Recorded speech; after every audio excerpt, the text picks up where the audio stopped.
welcome to LOA Today. I'm Walt. With me today, relationship life coach Cindie Chavez. This is your daily dose of happy. We are so happy you decided to join us today. And in fact, we're happy to be doing anything at all, to be perfectly honest, Cindie, for a few reasons, not the least of which I didn't even tell you this before the pre-show, during the pre-show, but I haven't done a show in the last 2 days. Oh, I didn't know. Yeah, because Monday, we didn't have any internet service or phone service, like for most of the day and into the evening. So that kind of knocked that one out. And then yesterday, Louise and I said, screw it, we're going to the beach. It's too darn hot around here. So we took the day off, and it was definitely needed. That was the first full day I had had off without having to do anything since March, I think. Wow. I've been working 7 days a week, every single week. Yeah. That's a lot. Yeah. I mean, there are some days where it was like a half day, so I got half a day off. But yeah, but that's just not enough, It's not, no. It's not. I mean, especially, it's the wrong vibration when you're trying to attract wealth, let me tell you that. Oh my gosh, that's a good point. Well, it's something that I've heard myself say to myself and to clients before, is that we have this tendency to really value like hustle. Mm-hmm. Right. Oh, yes. You say, wow, I worked, 100 hours this week. Most people are like, yeah, like, oh, awesome. Like, oh, you. But it's like, then we want to decompress and, gain all of the rest and calm and rejuvenating that we need in one fell swoop. It's like, well, I'll work hard all year and then I'll take a week off. But yeah, right. Yeah, but we have to have breaks like that are more consistent than that. That's just not enough. And you've been having a heat wave there. So what was the beach like? Was it really hot? Too hot to be out in? Or well, the beach that we go to is on the coast of Rhode Island, and the prevailing wind is off the water. So you get a very cool wind coming in, very cool breeze. So the temps are actually quite a bit lower right now. Now, we're not anything like the Pacific Northwest right now. Obviously, they're in the 110 to 115 degree range. We are currently in the 100 degree range. So we're not nearly in the straits that they're in. And when we went to the beach, the temps were like in the mid 80s, something like that. And here comes Jacqui. Hello, Jacqui. Hello. Apologies for my unfashionably late entrance. I was using the wrong link and waiting patiently for you all. Oh no. There's something wrong here. Why doesn't this work properly? Yeah. I know, right? Well, Jacqui, Walt's talking about he's in a heat wave right now. Nothing like the Pacific Northwest, but still in the hundreds. Mm-hmm. What about you? We are actually about 80 to 90 degrees today. I think about 80 something. Okay. Nothing huge. Ours is still coming. And you know me, I'm African born, and I love the heat. So I will be taking. She doesn't want air conditioning on. No, we don't have air conditioning on. We have the doors open. Especially in Minneapolis, it's not like there's a whole lot of opportunity to use AC anyway. Is true. Our summer is a lovely 2 weeks. But but yeah, that's not to diminish the folk that are like really baking. That is just, it's crazy. It's crazy.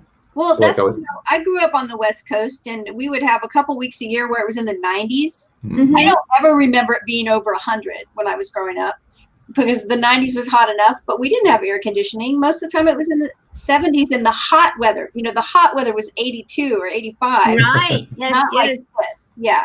Yeah, we and in South Africa, of course, everything's designed to be cool. So you've got big windows and stone or brick buildings, which means that in the summer it's lovely, but in the winter it's cold and it's hard to heat them.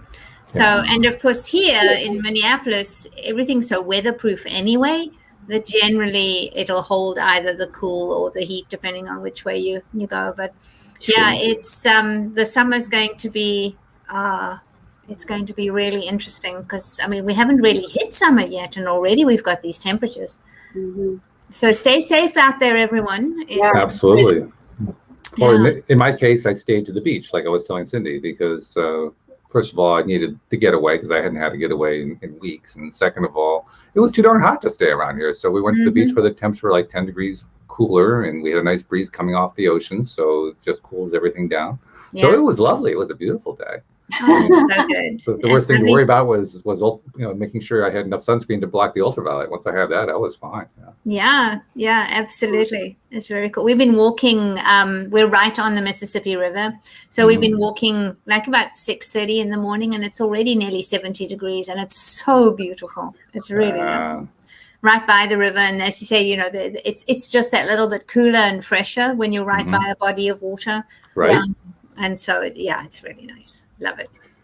Well, we've been doing a lot of TYA around here lately because of me entering that program and so forth. And I did get my initial private meeting with the stream last Thursday. I touched on it briefly on Friday, but to be perfectly honest, I wasn't ready to talk about it because you know how it is when you are exposed to information about yourself, through a session or whatever, and you're just kind of processing it. It's too much for the brain to handle. And that's where I was at that point. So I needed to have time to there's a video that David made of it, so I could go replay it and just replay it. And I was doing something I normally don't do. I'm not a note taker. I was taking detailed, copious notes as I'm working through this video because I wanted, it was almost like having a really great soup and you want to get every single last drop of that soup. That's what it was like. It was very interesting. The soup of Walt. The soup of Walt, that's right. So the video, are you talking about a video that he made with you or that you watched beforehand? Okay. Yeah. It was a Zoom session, so he recorded the Zoom session, and that way I could play it back, which is very valuable. Let me tell you, you just get hit with a lot of stuff when you're doing something like that. It was also a very different experience because I'm used to interviewing the stream here on the program. And we talked about that last time that we were doing this together, how it's a very different experience when it's about you. Well, it really is a very different experience. So are you willing to share? Yeah, I am actually. What struck you as the most profound? What really rocked your boat? The purpose of the meeting is to have the stream lead you to what your top 3 transgressors are that you're going to work on. And remember we were... Clarify, by transgressors, they don't mean something you're doing wrong, like a transgression, just something that you're maybe not following or behaving in your best way. More precisely, it's stuff that's been kind of stuck in your vibrational negative vortex for the longest time and continues to haunt you. It's like one of those things that a therapist will try to help you to unearth or something like that. So normally something that happened in childhood, right? Yes. Okay. Or at the very least, in general, childhood influences, not necessarily a particular event. And in fact, you'll remember that we were kind of speculating. So what's the stream going to tell me? It's not like I'm the one who's going through therapy and they're asking me a bunch of questions. Well, as it turns out, the stream does ask questions, but the questions are perfect. They always lead you exactly to the right answer the first time around, which is kind of spooky, but it's good. It's kind of fun. So anyway, without further ado, my top 3 main transgressors. The first one doesn't really surprise me at all. My family, going back a number of generations, has major wealth issues. To give you an example, my maternal grandfather, invested in real estate and did pretty well for a while. But like so many people in business, you make mistakes, things don't quite go right, you cut corners, that kind of thing. By the time he had reached the end of his life, he was a slumlord. Whoa. My uncle, his son, was a ne'er-do-well who just every single thing that he tried to do, he was like a con man almost. I mean, he really wasn't a con man, but everything he did is like he was cheating somebody in order to get somewhere. Not because he wanted to cheat them, but just because he didn't know how else to do it. That kind of thing. Now, my dad had a very middle-class job. He worked for General Electric Company all of his life, and he did okay, but he was also a child of the Depression. And my mom was also a child of the Depression. And so they brought that and they both came from relatively poor backgrounds. My mom especially came from a poor Kansas background, just poor farmer kind of thing. And my father came from, I guess you could kind of call it labor class background, from upstate New York. And so both of them had that intense Depression era child belief that you've got to scrimp and save. You've got to cut corners on expenses everywhere that you can. You have to live at the bare minimum at all times. And it goes throughout my family. I mean, almost everywhere I look in my family, I don't see any success stories in my family. So that gives you an idea of what it's like. So I briefly went over that with the stream. The stream knew exactly what I was talking about, and they described it as a generational curse. And I said, well, I don't really think of it as a curse, but I understand what you're saying. They said, well, we know that you don't think of it as a curse, but we want you, for the purpose of this, to think of it as a curse. We want you to treat it like it's a curse. I said, okay. I wasn't sure what to do with that one. And I'm still not sure because I haven't dived deeply into the TYA course yet. But I was willing, you know, I certainly get it. And it's not the first time this has come up. My own wife years ago basically diagnosed the same thing about me. So this was not news at all. And it fits. I mean, I could go into a lot of detail, but very briefly, I've had one business after another. None of them have been terrible failures, but none of them have been great successes either. Well, that's not true. There have been a couple that just were completely dive off the table failure. But I think everybody who's ever been an entrepreneur goes through that. But I've had some stuff that were, you know, relatively successful, but didn't quite take off, or I had stuff that got taken away from me. I'll give you one example that I had forgotten about. It happened about, what was it? I would guess it was 14 years ago, something like that. I ended up getting ripped off by somebody who sold me a website for $10,000. It was this high volume website. It's supposed to be generating all this income for me. He scammed me. You know, so there's an example of it, right? Of how I got this vibration going on where, you know, the mark, I was the mark for somebody else, and they found me. They said, okay, we're going to get our claws into that guy, our talons into that guy, because we're going to get a bunch of money out of him. So, you know, things like that have happened throughout my life. It became pretty easy for me to say, yes, I get that one. So that was number one.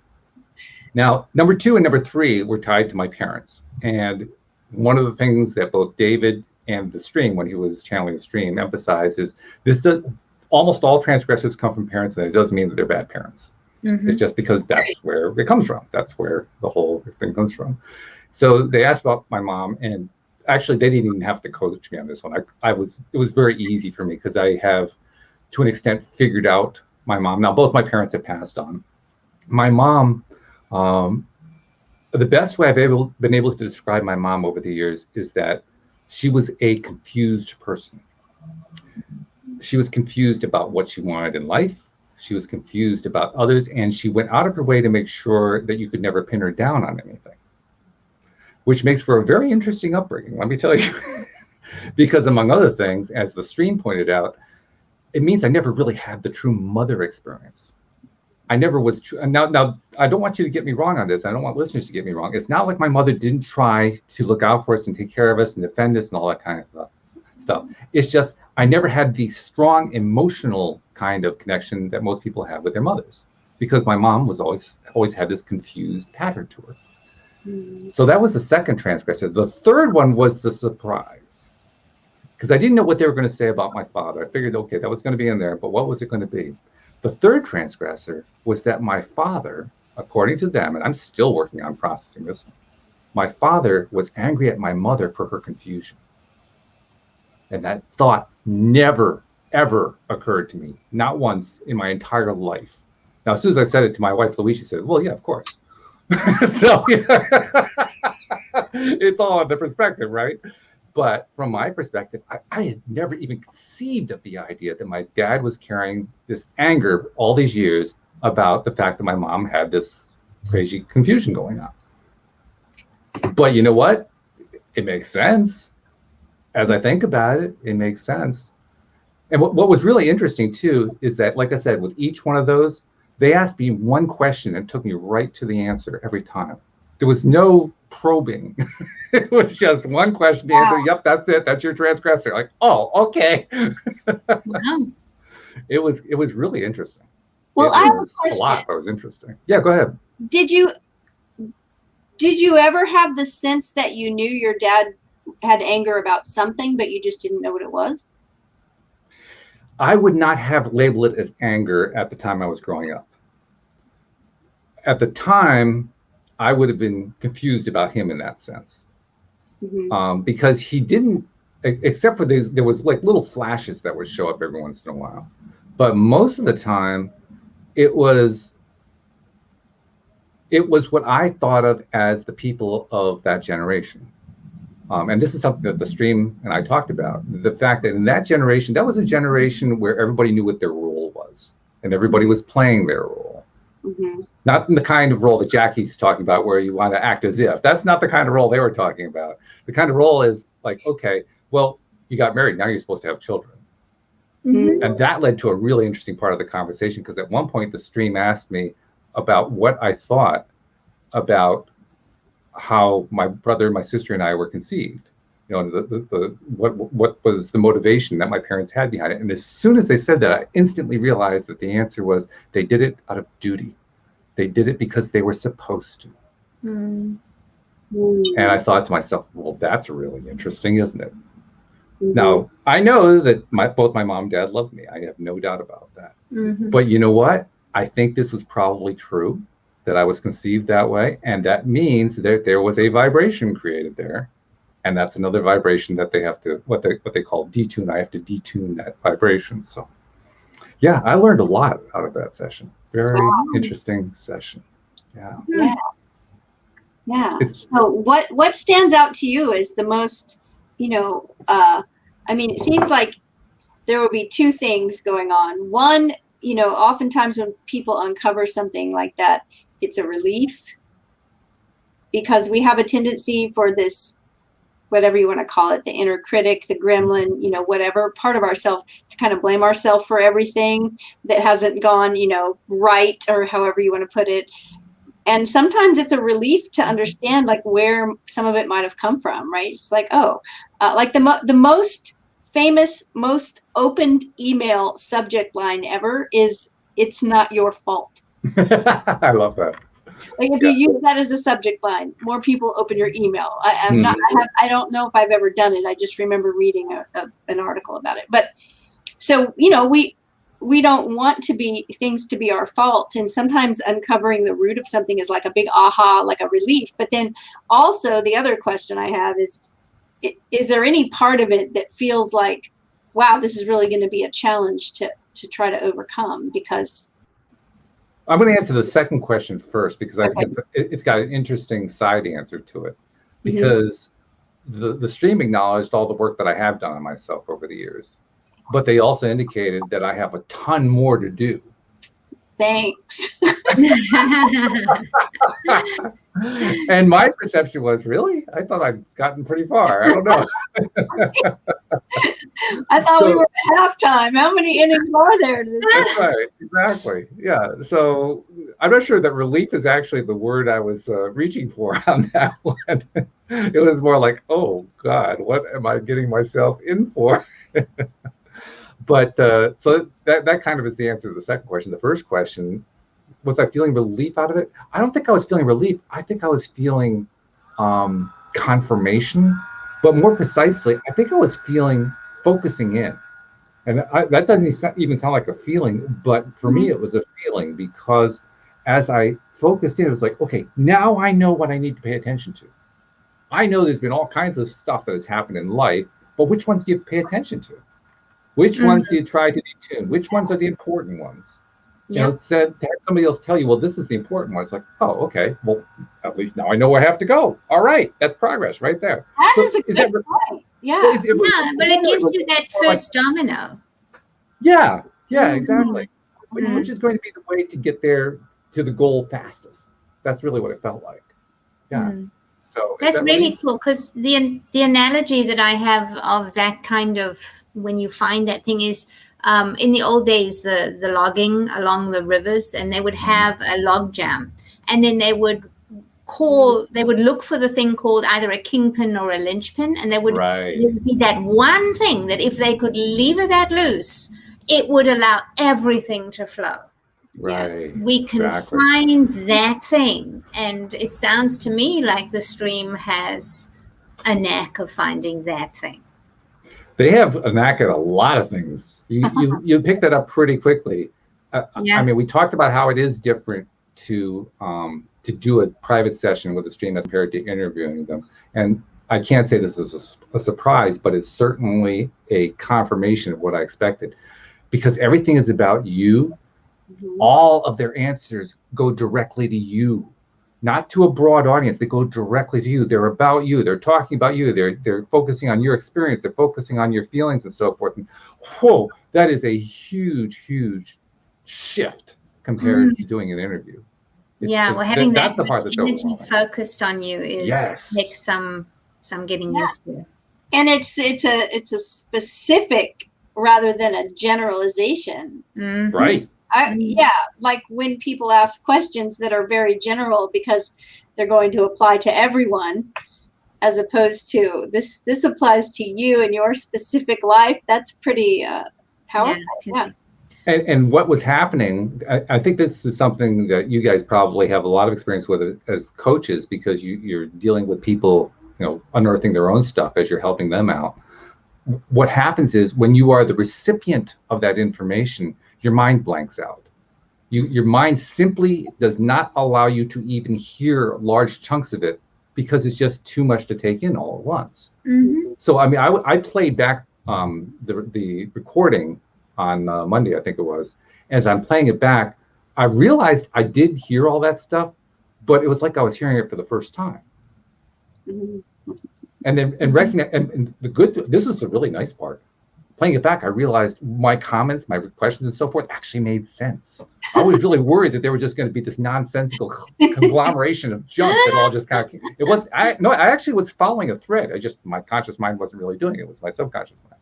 But yeah, it was reassuring. I have some degree of sanity left. Isn't that an interesting thing, though, that that when your brain has your physical brain, your absorbing machine, right, the computer that takes in all the info, when it thinks that something that's being shared, it doesn't jive with what it knows for sure, it just closes your ears down, or it just doesn't land.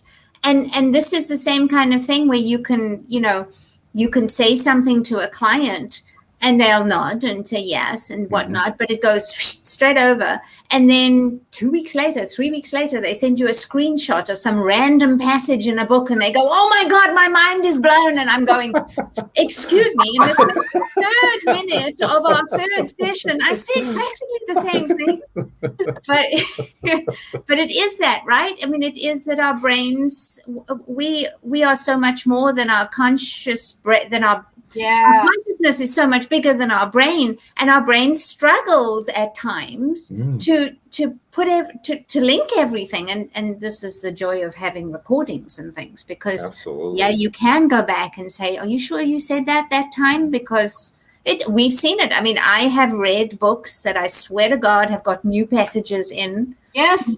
Since they were a year on my shelf, because I don't know how they do that, but they put new stuff in there because it wasn't there the first time.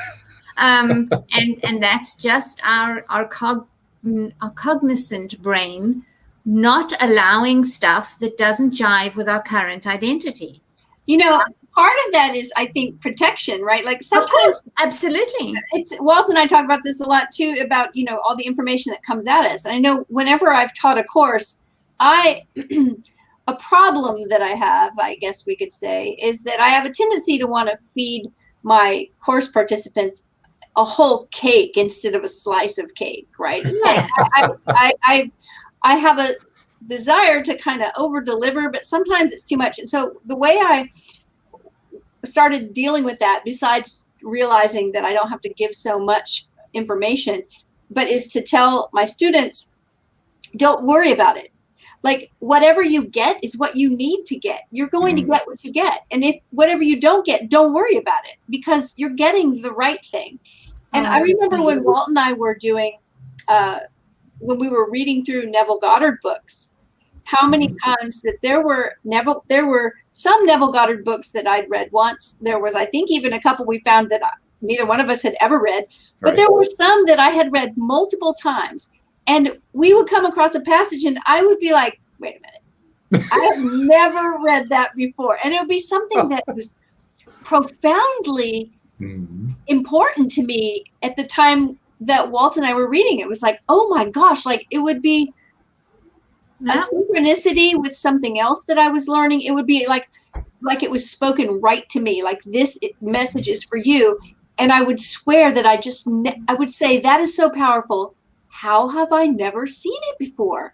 But I really hadn't. And so I encouraged a client this morning to pull a book off her shelf that I knew she had, because I think I either recommended it or sent it to her, at some point years ago, and said, pull that off and read it again, because you are different now. The book hasn't changed, but you have and you're going to read things in there that you don't remember reading before. I think it's fantastic the way that happens. Like, that's the beauty of recordings too, because you can go back, you can play the recording. There was one section where I remembered very clearly that the stream had said to me, that thing is where you were experiencing direct connection with source energy.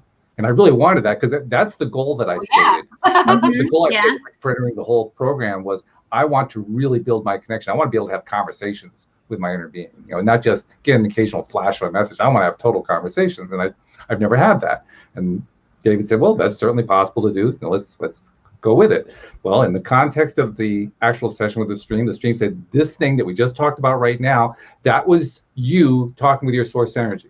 That was you with your inner connection. And for the life of me, I couldn't remember what it was. But I could play it back on recording and find out what it was. Actually very simple. Basically, one of the things that went with my transgressors is my parents never really taught me self-confidence. Not that they didn't try, not that they didn't, want to. It's, quite honestly, I don't think they had enough to teach it. I don't think they knew how to teach it, and I understood that. But as the stream pointed out, I over time have had to kind of build my own self-confidence. And they said, when you were doing that successfully, that's when you were source connected. But I couldn't hear that the first time. No, yeah. Really interesting. It is really interesting. And this is one of the reasons I record all my sessions with my clients, because there will be something that they say. And sometimes I'll go back and say, listen to yourself at this point. That's you in your power, or that is the perfect copy for you to get a client. This is exactly what you do in the world. When that when you get to that moment where you're waxing lyrical about something that really this is the age we live in. Aren't we lucky?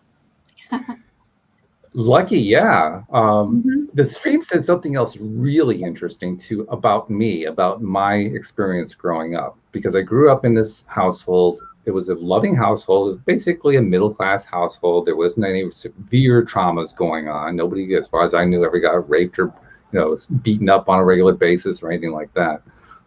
But like in any family, there are little things that kind of add up. And in the process of growing up, I was kind of left out of some key information, or the key information was withheld or just not provided because they didn't know it or whatever it was. So I ended up growing up in a time where my peer group as a whole, the population as a whole, was moving into acquiring wealth and being successful and so forth. And I was still trying to figure out how to be part of a family. I mean, it wasn't even part of my experience. So I found myself falling farther and farther behind because of that generational curse that had been going on, that had been teaching all of us how to be, very poor people. I had been picking that up. And I thought about that, and it never occurred to me that that was actually what was going on. I mean, yes, as I look back and now I have that concept in front of me, well, yeah, I can obviously see it. But that's not what my perception was during the time. Again, that's what makes it so interesting to have that outside, very inside perspective, the super inside, the interconnected source energy perspective, telling me what my experience was in a way that I hadn't even noticed as I was growing up. I've been thinking about something since you said that at the beginning about, a curse. And you said, that's not really my language. I don't really get that.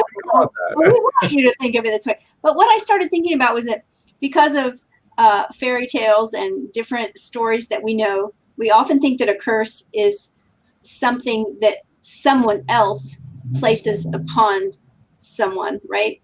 And that certainly can be true, but I think for the most part, it's not the way that curses happen. I think if it's from a person, it's just that person has ill feelings about you and is projecting energy onto you, that's that vibration. But I think when you talk about this generational curse, I think it's just a self-fulfilling prophecy that happens because of the story that keeps getting passed down. And our stories about ourselves are what create our experience. True. And our stories about our family and our family's stories about our family, right? It's like our parents telling us stories about how it is. This is the way it is. And also telling us stories about, they might not even be verbal, right? They're lived stories. It's beliefs and thoughts that get lived out that were adopted from their parents and their parents. Like you talk about people that have been in wars and lived through the Depression and all these different things. Those stories, they become the curse because they are powerful and they are sometimes part of our experience without us even recognizing where they came from. It's just, you know, whenever you hear someone say the way it is, well, that's just the way it is. That's a big red flag to me all the time about a limiting belief. And, you know, if the limiting belief is producing something that's really uncomfortable and seems to go on forever and gets passed from one generation to the next, it's a curse, right? Well, there's also an added piece in there, and I have a feeling this is one of the things that the stream was trying to get me to look at in terms of what I'm doing in boot camp. There was a time around the time of the financial crisis, because in the financial crisis, up until that point, I earned my income providing web services to very small nonprofit organizations. So you're talking about 2008. 2008. Yep, the financial bubble and all that, right? And those were the organizations that all got wiped out of existence by the financial crisis. So my business got wiped out of business by the financial crisis, which was not a very nice thing, let me tell you. So as you can imagine, it created a pretty strong feeling of anger. And I remember at one point thinking to myself, and not just thinking, I actually said it. I shouted out loud in anger, not directly to my wife, but she was in the room, so she heard me do it. And I said, I feel like I'm cursed. Like it's like the whole world is conspiring against me. And I remember going through that, so there's the stream saying, well, you remember that little incident where you were saying that you felt like you were being cursed? Treat it like it was true. Yeah. Because a big portion of what TYA is all about, TYA is about starting off with finding ways to forgive. And I'm kind of talking out of school here because I haven't done all the coursework yet, so I have to work through it. But from my understanding of having interviewed David over the years and so forth, it's about working through forgiveness, but getting past forgiveness and getting to the point where you can actually appreciate the thing that is your transgressor. And when you get there, then that's when you're doing the complete detuning. So here I am faced with having to detune that moment from years ago that just felt, I was just feeling trapped. I was feeling angry. I was feeling defeated, all in one wrapped up, depressed, angry, anxious package. And I could see, well, yeah, that probably has never been taken away. I've never let that one go, probably. So well, and that's basically feeling a bit traumatized, right? I was going to say that's a traumatic event. And when we have that happen, that trauma gets held in our body. It doesn't just leave. And so I never thought about this quite this way before until now, but when that trauma is in the body, it's got to cause a vibration. Yeah. When we get rid of it, it just goes with us, right? And it's like really interesting to see, if you notice animals, cats and dogs, if they're traumatized in any way, they shake. Right. Yeah. Afterwards, they shake it off. Yeah, literally shake. And we don't do that as humans. Like even to the degree that if we're shaking, like with rage or with fear or something, people will say, no, it's okay. Like, they try to get that down. Don't cry, calm down. Oh, you're shaking. Oh my goodness. When it's probably the best thing we could do is to just, move that trauma through the body because it stays in the body. I've actually kind of envied animals. In fact, I've tried to emulate, my cats when they do that, and I just get sick to my stomach when I try to do it because I can't do it without making myself sick. But nevertheless, they have, like you say, they have this great ability to just literally shake it off. You can almost see it flying off their fur. It's really something how they can do that. I saw a video of some researchers that they flew down in a helicopter, and it was a grizzly bear or polar bear, giant white bear. It had the biggest paws I've ever seen. I had no idea their paws were that big. It was like freaked me out. And they shot it with a tranq dart, and they were studying it, unfortunately. But they kept the cameras on way after, and they were gone, and the bear was lying there, and it looked like the bear was having a seizure. Like, it was really a scary thing to watch. It was not pleasant. And it was like, oh my gosh, what's happening to that bear? And it looked like it was having a seizure.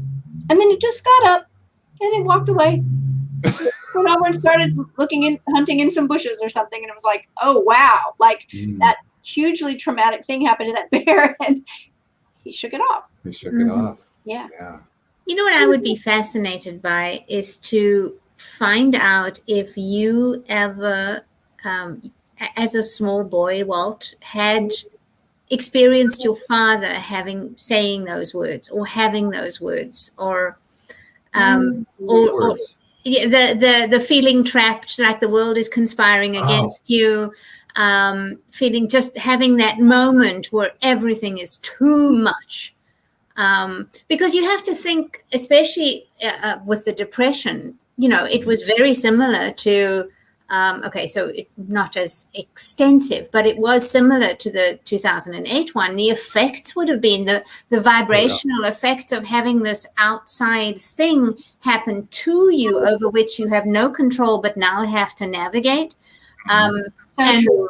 Yeah, and all your dreams, your future now changes. That's what happens. It's like your future self, because all the future selves that you had, the ones where this business was growing, the ones where you could retire on this income, the ones where, this kind of thing, they all get taken away. And we're all going, wait, what? I don't have the future that I thought I had. Right. And so you have to grieve and B, process. Or the other way around, depending. But it is that thing. But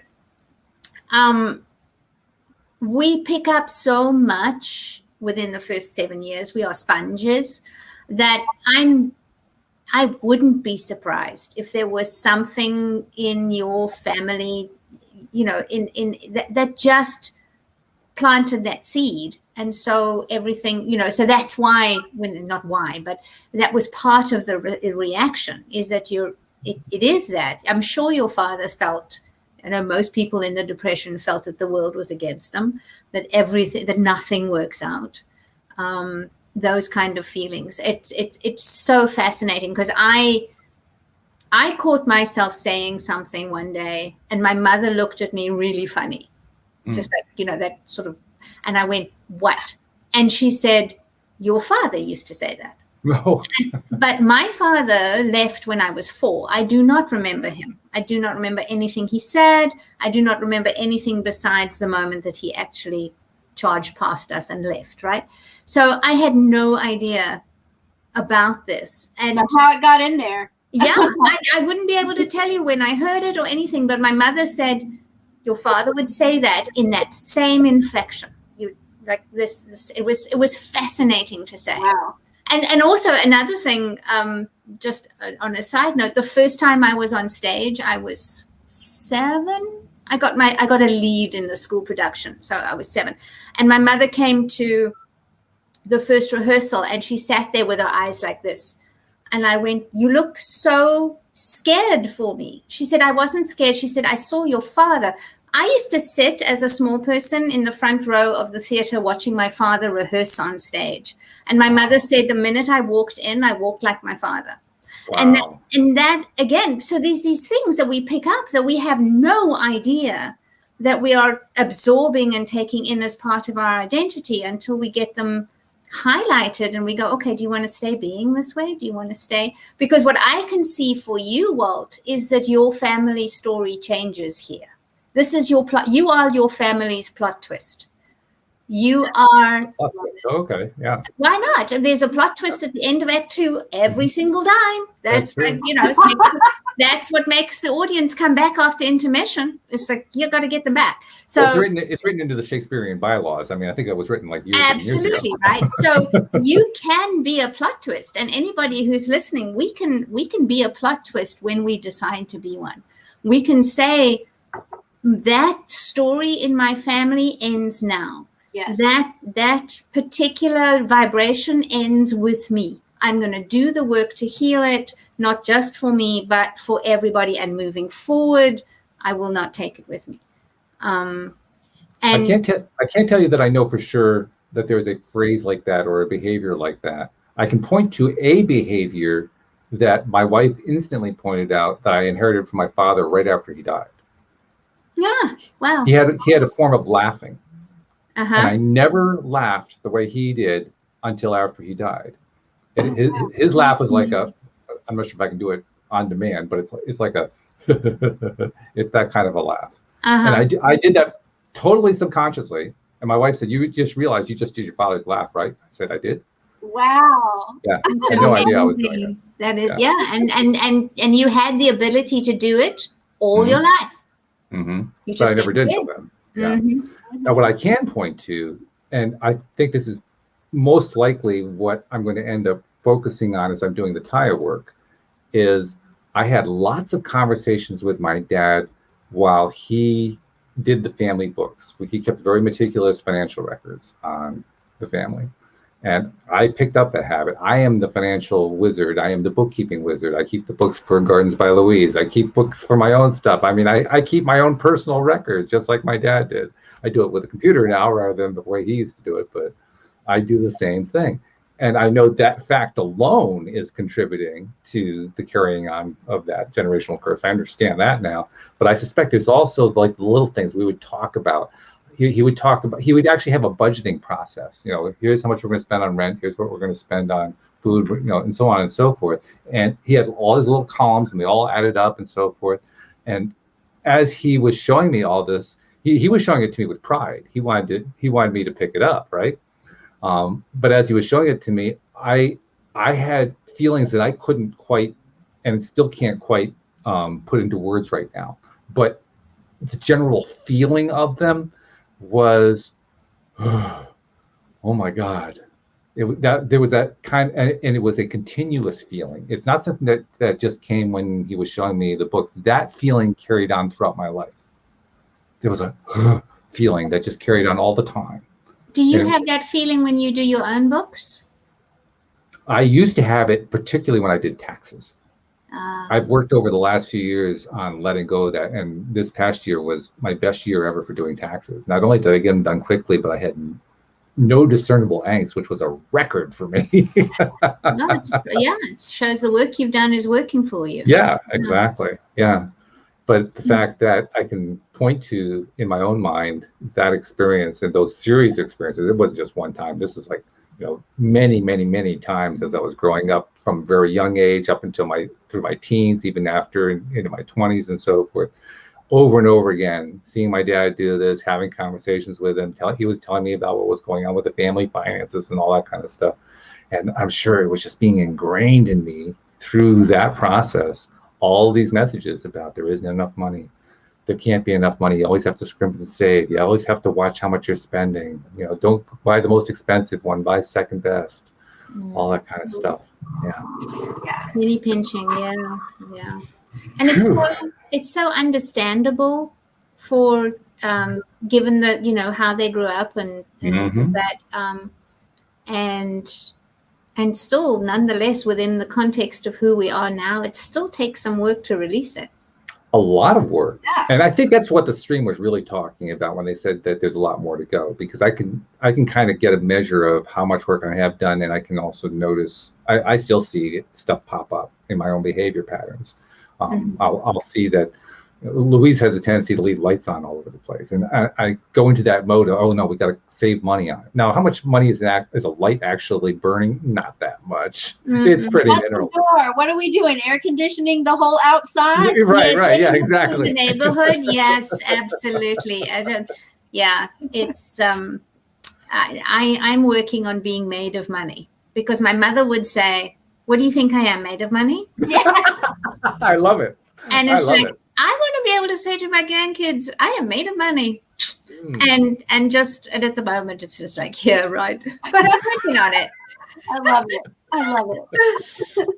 What do you think? Right. Money grows on trees? Well, actually. Yes, right. Yeah, it's such an interesting thing to notice. I am so intrigued by the effect that our vibration has on a task.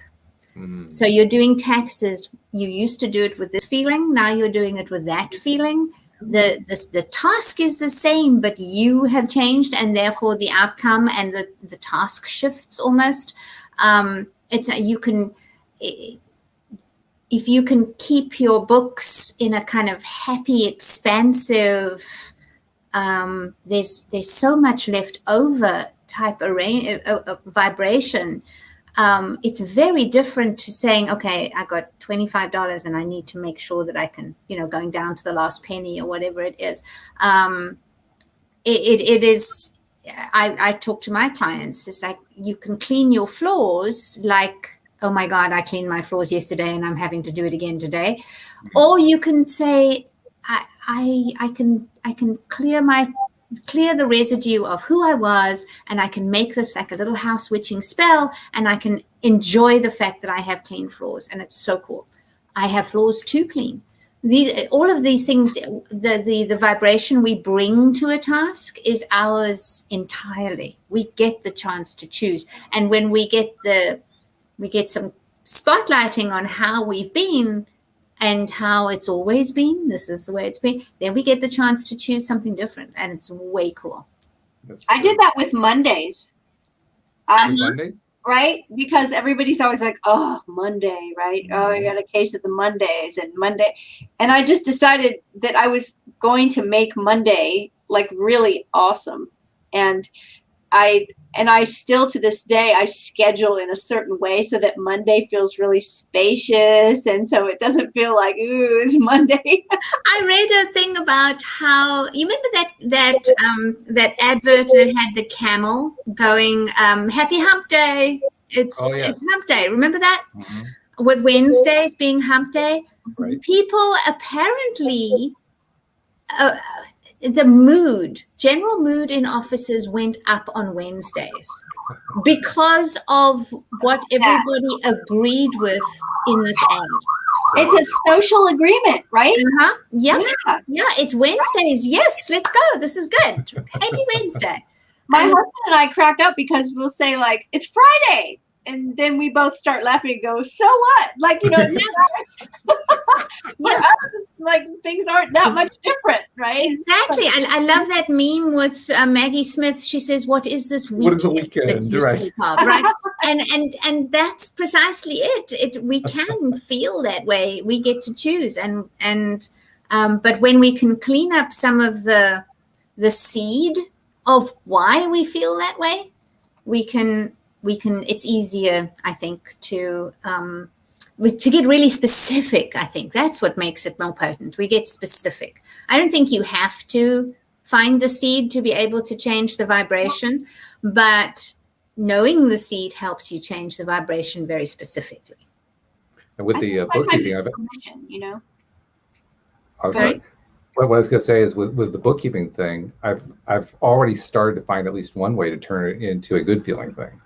There you go. I think I told you guys, I'm pretty sure I told you guys, in May, I reached a milestone. My wife and I reached a milestone. For the first time in our married lives, we are out of debt, completely, 100% out of debt. Ta-da! And the way I've been using that since then is I still do my books and I still keep my credit card balances, but they're all zero. So I'll go back and I'll look in the books and I'll see if they're zero, and I'll go through them. I'll click on each one. Yep, that one's zero, and that one's zero, and that one's zero. Oh, it's so good. Absolutely. Yeah, and when I was carrying so much debt and I I went to work in retail to pay it off.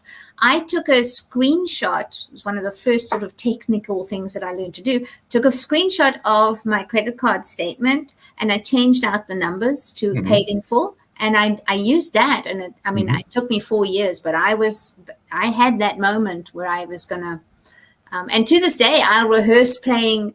Cunard has a world trip, a world cruise, where you go to, it's over 100 days, and you go to so many different ports. I really want to do that. It's a mere 35K to start with, but I practice going to book that. I go to their site and I'll click and I choose my room and I choose where I want to stay, and I put in the food options, and then I get ready to be able to pay it. And that's pre-paving, yes, right? It is. It is absolutely it. So and there's a second piece that goes along with it. Now that I've gotten it down where I have no debt, I still pay for things with credit cards, and then I use the checking account to pay off the card. And it's a really funny thing. I'll go to, because I'm still keeping the books, so I'll spend something, I'll go to the credit card section, and I'll spend the thing, and it just ruined it. It just turned it into a negative number. So I instantly have to go over to the checking account and transfer the money over in order to keep the high vibe going, because I don't like seeing that number there. I want it back down to zero. And the credit card people are going, we hate this guy. Meanwhile, my credit card, my credit score is up to around 800 for the first time in decades. So. Yeah, it will be, absolutely. And then they send you little notes about, we're not going to get you any, we're not going to raise your, we'll change your APR or anything because you don't need it. That's right. But we are going to offer you more credit. How about that? Yes, I know. It's so funny. So funny.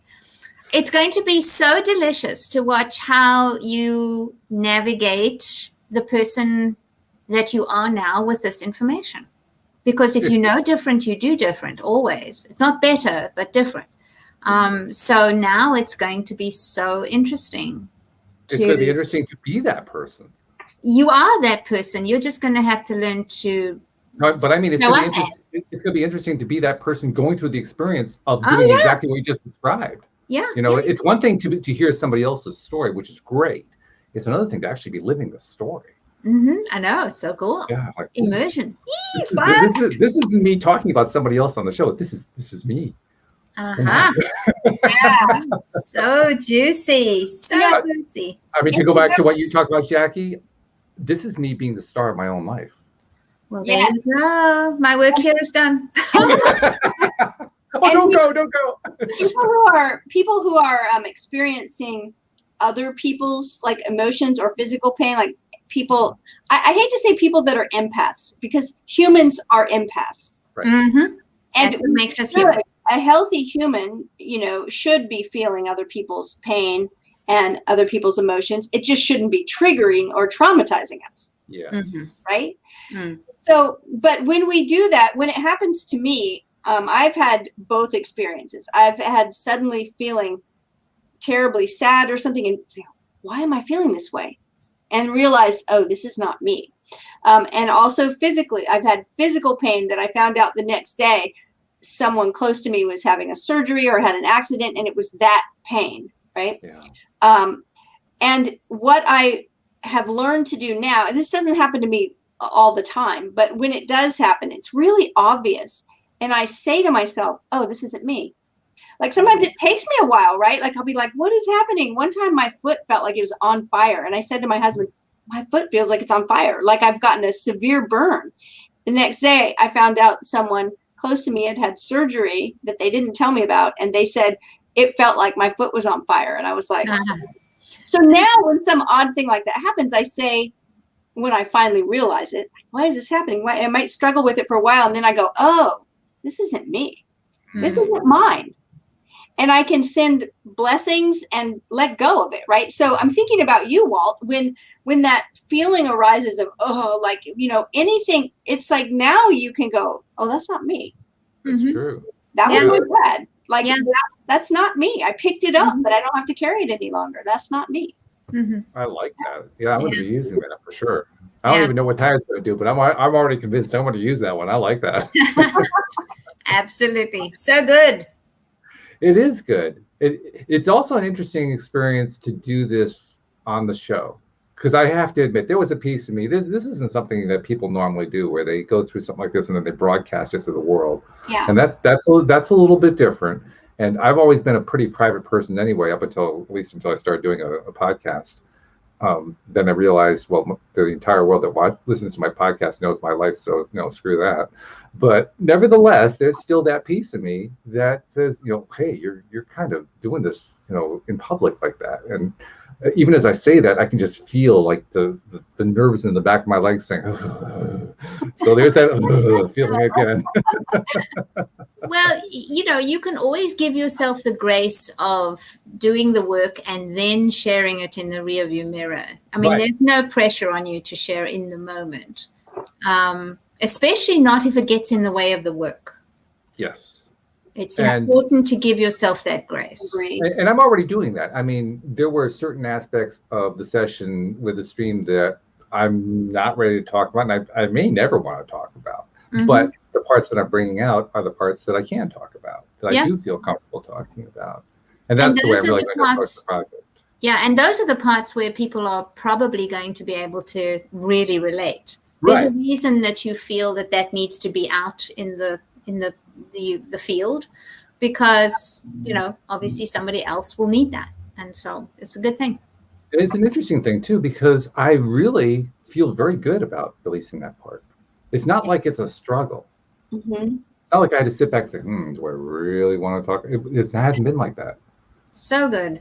Yeah. So I knew I was going to talk about the 3 transgressors from the moment that I realized, after replaying the session, because I couldn't remember it the first time, but from the moment that I realized what they were, I said, oh yeah, I can talk about that. That's easy. I'm okay with that. Excellent. So it's not like this is a struggle. It's just different. It is, because you are new. You are not who you were before you went into that session. And now you're going, is this who I am now? I can talk about this. Yeah. Listen to an actress telling you. I mean, actresses have a lot to teach us. There is no doubt in my mind about that. Yeah. That's a theme we're going to come back to, by the way, over time. I can tell you, because I really firmly believe that. And I believe for the longest time, we kind of try to do it here on the show, but I'm really looking forward to seeing how it's going to play out more that you're on the show now. I believe strongly in the power of storytelling. And storytelling, I mean, we all love stories for sure. But I think there's also a need to learn how to tell stories. So I've been practicing learning how to tell stories here. And I'm hoping that what we do here on the show actually encourages listeners to learn how to tell their stories, or to tell stories that are important to them. Because I really believe that's where the best growth happens, is through the storytelling. Yes, absolutely. It's all connected to our story, right? It is. Yes. Yeah. And the words we use to describe everything, because words are spells. That's why they're called spelling. That's why in the beginning was the word. The words we use to tell our stories are exactly that's everything. So wow, yeah, that's it. And that's the idea with that curse. It's just a story. And how you thought about it. You used the word curse to describe it, changed your whole experience of that same story. So now you just have to break the spell. I think it's already breaking, right? It probably has broken, and you're now coming out and going, look at this. Look at who I am now. Yay. To quote the famous Jerry Rubin, who was once asked, what would he do once the revolution actually occurred and they were actually able to bring down the establishment? His response was, well, I think we just kind of sit there and groove on the rubble. I love it.